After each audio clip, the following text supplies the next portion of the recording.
লীগকে দল হিসেবে নিষিদ্ধ করা হয়নি, তাদের কার্যক্রম আপাতত স্থগিত রয়েছে, যে কোনো সময় আবার সচল হতে পারে।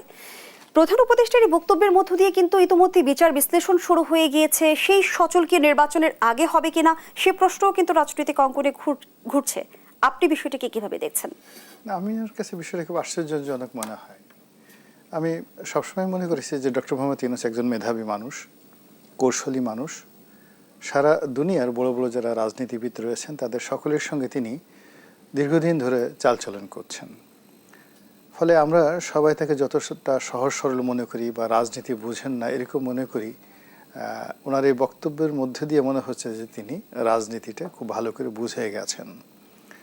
বাংলাদেশে যে চলমান অবস্থা চলছে রাজনীতিতে উইদাউট আওয়ামী লীগ, সেখানে উইদাউট আওয়ামী লীগের মধ্যে যে শূন্যতা, সেই শূন্যতার সুযোগ নিয়ে অন্যান্য রাজনৈতিক দলগুলো যেভাবে তার ঘাড়ের উপর চড়ে বসার চেষ্টা করছে, যেভাবে তাকে কাতুকুতু দেওয়ার চেষ্টা করছে, যেভাবে তাকে জিম্মি করার চেষ্টা করছে, এটা এই ভদ্রলোক কোনো অবস্থাতে স্বাভাবিকভাবে নিতে পারছেন না। উনি খুব ভালো করে জানেন যে যে সমস্ত মানুষ লম্ফ দিচ্ছে, ঝম্প দিচ্ছে, তারা যদি আওয়ামী লীগ আসুক বা না আসুক, বা আওয়ামী লীগের ভয় দেখানো হয়, এদের অনেকের অবস্থা স্বাভাবিক থাকবে না। এদের ল্যাঙ্গুয়েজ চেঞ্জ হয়ে যাবে, কথাবার্তা চেঞ্জ হয়ে যাবে। এবং এখন তারা যেভাবে ডক্টর মোহাম্মদ ইউনূসকে জিম্মি করার চেষ্টা করছে, তখন তারা সবাই গিয়ে অনেকেই তার কদম মোবারক স্পর্শ করে বলবেন, হুজুর মাফ চাই, আর অভিমান করবেন না, আপনার কথার অবাধ্য হব না। আপনি 5 বছর থাকেন, 10 বছর থাকেন, আল্লাহ আপনাকে হায়াতে তৈবা দান করুন, আপনি 50 বছর থাকেন। এখন আপনার বয়স 86 বছর, 50 বছর ক্ষমতায় থাকলে আপনার বয়স হবে 136 বছর। মানব জাতির ইতিহাসে কোনো শাসক 136 বছর বয়স পর্যন্ত ক্ষমতায় থাকেনি। আমরা আপনার জন্য দোয়া করব, জিকির করব, আজকার করব, বিশাল বিশাল যজ্ঞ অনুষ্ঠান করব। এবং যেভাবে ভারতের লোকজন আপনাকে বেইজ্জতি করছে, আপনাকে অসুর বানানোর চেষ্টা করছে দুর্গাপূজাতে, আমরা তার উল্টা বানাবো। আপনার জন্য আমরা সবাই বড় বড় মিলাদ করব, মাহফিল করব, কিয়াম করব, তসবি করব, তাহালিল করব, জিকির করে হু হা করব, যাতে আপনার হায়াতে তৈবা বেড়ে যায় এবং আপনি আরও 50 বছর আমাদের মধ্যে থাকবেন। এই যে বক্তব্যটা আদায় করা সম্ভব কেবলই মাত্র আওয়ামী লীগের ভয় দেখাইয়া সম্ভব, এর বাইরে অন্য কোনোভাবে সম্ভব নয়। এখন বাংলাদেশে এমন একটা অবস্থা হয়ে গেছে, মানুষের ভয় ভেঙে গেছে। আপনি দেখেন না, 4-5 জন লোক তারা যে কোনো একজন মিলিটারি কমান্ডারকে, ব্রিগেডিয়ারকে, মেজর জেনারেলকে ঘেরাও করে গালাগাল করতে পারছে। যে কোনো একজন লোক পুলিশকে, থানা ঘেরাও করতে পারছে, থানার ওসিকে গিয়ে গালাগাল করতে পারছে। তো এই যে মানুষের যে ভয় ভেঙে গেছে, কিছু না কিছু হলে এই চলো চলো চলো যমুনাতে চলো, কিছু হলিয়ে বলে যে আমাদের যে শক্তি, আমরা এখন ইচ্ছা করলে একটা ধাক্কা দিলে ডক্টর মোহাম্মদ ইউনূস থাকতে পারেন না। তো এই কথাগুলো তো আসলে ওনার ভালো লাগে না। এই জন্য উনি এই যে বক্তব্যটা দিয়েছেন, প্রথমত এটা কৌশলগত কারণে হলেও হতে পারে, 1। 2 নম্বরে যেটা হতে পারে সেটা হলো প্রকৃতির একটা বিধান রয়েছে। আপনার সঙ্গে যার বেশি ক্ষোভ থাকবে, ক্রোধ থাকবে, শত্রুতা থাকবে, সময়ের বিবর্তনে বাংলা সিনেমার মতো দেখবেন যে তার সাথে আপনার প্রেম হয়ে যাবে। দেখেন না, নায়িকার সাথে নায়কের খুব ধাক্কা লাগে, তারপর নায়িকা খুব গালাগালি করে, নায়কও খুব গালাগালি করে, এরপর একে অপর সাথে তেড়ে আসে যে মেরে ফেলবো, খেয়ে ফেলবো, এরপর হঠাৎ করে তাদের মধ্যে কি করে যেন প্রেম হয়ে যায়, প্রেমের পরে হঠাৎ গানের পরে বিয়ে থা সব কিছু হয়ে যায়। তো এরকম রাজনীতিতে একই অবস্থা। রাজনীতিতেও দেখবেন যে যে সমস্ত মানুষের সঙ্গে যাদের সবচেয়ে বেশি শত্রুতা থাকে, এরকম আমি 71 থেকে এই পর্যন্ত বলতে পারি, সবচেয়ে একটা সময় বঙ্গবন্ধুর সেই চামড়া দিয়ে ডুগডুগি বাজাতে চেয়েছেন মতিয়া চৌধুরী, অথচ সময়ের প্রয়োজনে সেই মতিয়া চৌধুরী আওয়ামী লীগের সবচেয়ে বিপদের সময় আওয়ামী লীগে অংশগ্রহণ করেছেন। যখন বঙ্গবন্ধুর একেবারে বাংলাদেশের সবচেয়েতে মানে কি বলবো, আকাশের সূর্যের মতো যার প্রভা রাজনীতিতে, ঠিক সেই সময়টাতে তার বিরুদ্ধে দাঁড়িয়ে স্বতন্ত্র নির্বাচন করেছেন সুরঞ্জিত সেনগুপ্ত। তো সেই সুরঞ্জিত সেনগুপ্ত আওয়ামী লীগ যোগদান করেছেন। হাসানুল হক ইনু, রাশেদ খান মেনন, মানে মেনন সাহেব এবং ইনু সাহেব, আপনি 70-এর দশক 60-এর দশক ছাড়া বুঝতে পারবেন না যে এই মানুষগুলো বাংলাদেশের প্রেক্ষাপটে কত বড় নেতা ছিলেন, পাহাড়ের মতো নেতা, এবং তাদের রাজনীতি ছিল বঙ্গবন্ধু বিরোধী রাজনীতি, আওয়ামী লীগ বিরোধী রাজনীতি। সেই মানুষগুলো দেখেন আওয়ামী লীগের কথা মতো, শেখ হাসিনার কথা মতো তারা হজ করে আসছে, উমরা করে আসছে, তো এই হলো অবস্থা। তো রাজনীতিতে শেষ বলে কোনো কথা নাই। তো সেই দিক থেকে যেহেতু ডক্টর মোহাম্মদ ইউনূসের দ্বারা শেখ হাসিনা ক্ষমতাচ্যুত হয়েছেন, ফলে আবার তার দ্বারা তিনি যে ক্ষমতায় বসবেন না এটা বলা যায় না, এবং এটাই হলো প্রকৃতির বিধান, এই জিনিসটা এমন হতে পারে।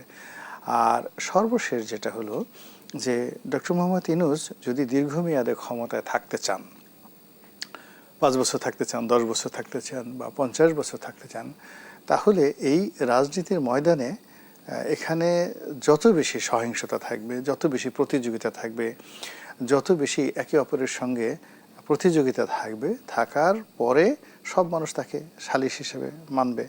এখন বাংলাদেশে যে অবস্থায় হোক না কেন, ধরুন শেখ হাসিনা এলেন না, শেখ পরিবারও এলো না, কেবলমাত্র আওয়ামী লীগকে রাজনীতি করার অনুমোদন দেওয়া হলো এবং আওয়ামী লীগ অফিস খুলে দেওয়া হলো এবং পুলিশ প্রশাসন নিউট্রাল করে দেওয়া হলো যে ঠিক আছে, পুলিশ সেনাবাহিনী ওখানে যাবে না, গুলিস্তানে পুলিশ সেনাবাহিনী যাবে না, আওয়ামী লীগের লোক মানে ওখানে বসে মিছিল মিটিং করতে পারবে। আপনি একটু এই টেবিলে বসে আজকের দিনের বাস্তবতা চিন্তা করেন তো, যে এই তোরা রাজুতে আয়, এই পার্টি এখন গিয়ে এই তোরা বঙ্গবন্ধু অভিনেতা আয়, এটা কি সম্ভব? কিংবা বিএনপির লোক কি পল্টন থেকে দলে দলে গিয়ে ওখানে গিয়ে আওয়ামী লীগের অফিসে ওই আওয়ামী লীগের নেতাকর্মীদের ফিরানোর জন্য যাবে? আমার কাছে মনে হচ্ছে না।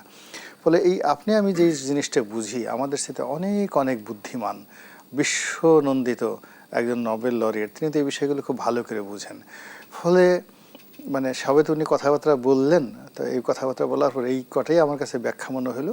এরপরে কিন্তু আওয়ামী লীগের নিষেধাজ্ঞা তুলতে আন্তর্জাতিক অঙ্গন থেকে কোনো চাপ আছে কি? না, এটা আন্তর্জাতিক অঙ্গন থেকে উনি তো চাপে কখনোই নত হবেন না ডক্টর মোহাম্মদ ইউনূস।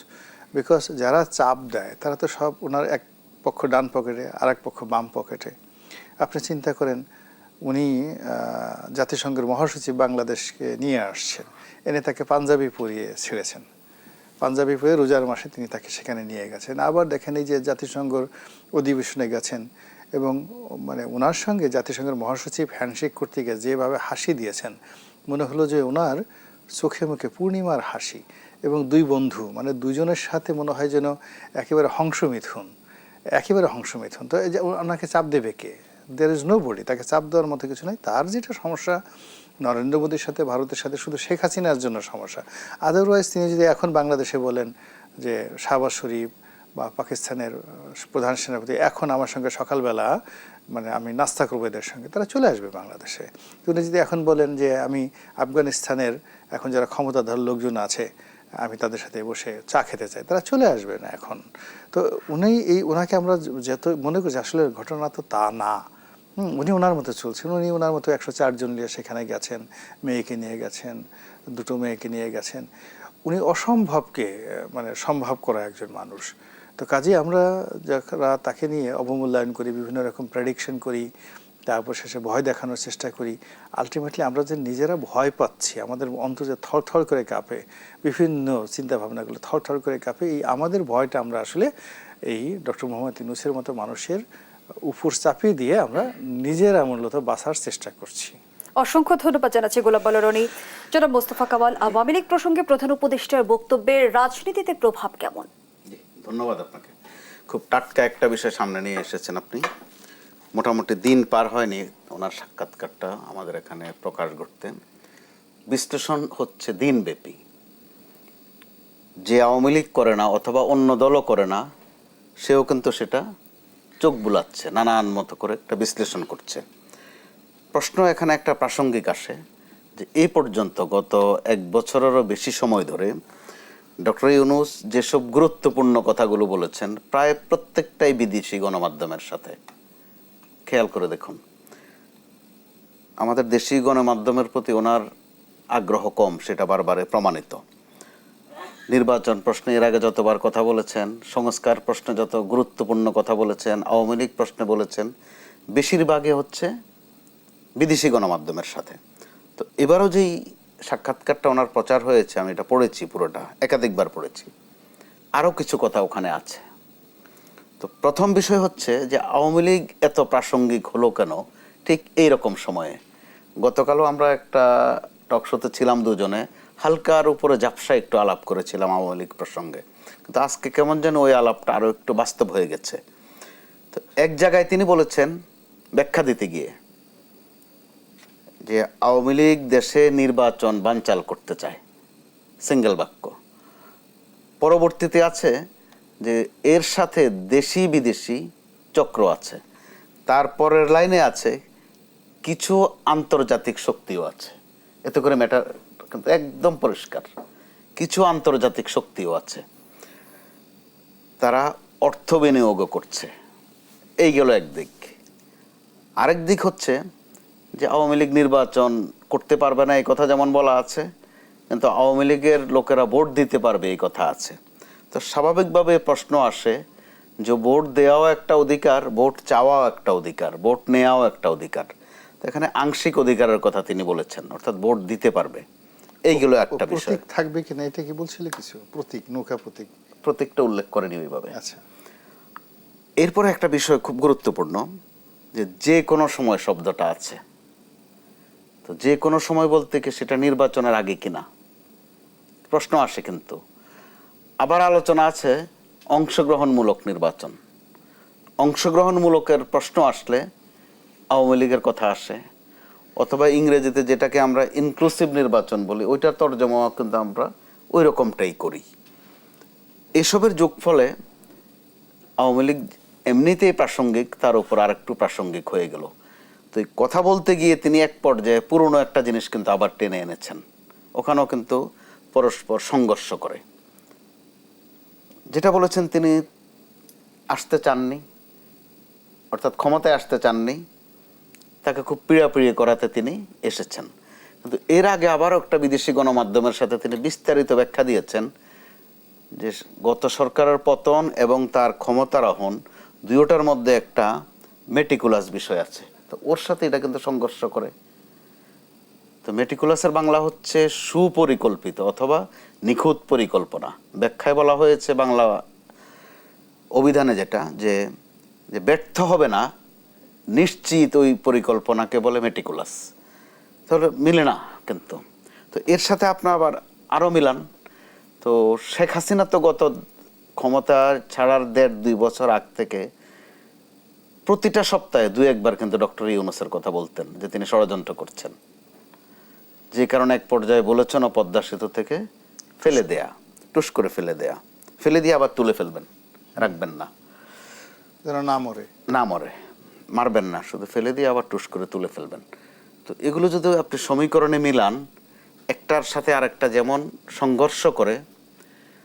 আবার যে কথাটা তিনি নতুন করে বললেন, এর আগে সম্ভবত সেটা স্বরাষ্ট্র উপদেষ্টা বলেছিলেন যে তিনি কোথায় যাচ্ছিলেন, গাড়ির একদিকে কাঁচ খোলা ছিল, ওখান থেকে কয়েকজন তাকে বলেছেন যে আপনারা আরো 5 বছর থাকেন। এবার প্রধান উপদেষ্টা তো বলেছে 5 বছর, 10 বছর, এমনকি 50 বছরের কথা বলেছে। এতে করে স্বরাষ্ট্র উপদেষ্টার ওই সময়ের বক্তব্যটারও কিন্তু ভ্যালু বেড়ে গেল। আমরা যারা সমালোচনা করেছি আমাদের নতুন করে ভাবতে হচ্ছে ওই বিষয়টা। তো এখন এরপর অপেক্ষার বিষয় আছে আমাদের, যে যেহেতু বিদেশি গণমাধ্যমের সাক্ষাৎকার, সেটার কোনো সংশোধন অথবা ব্যাখ্যা আমাদের কাছে নেই। প্রধান উপদেষ্টার তথ্যাবলী দেশে আমরা কিন্তু ওনার মাধ্যমে পাই না, গণমাধ্যম কর্মীরা, আমরা পাই ওনার প্রেস উইং এর মাধ্যমে।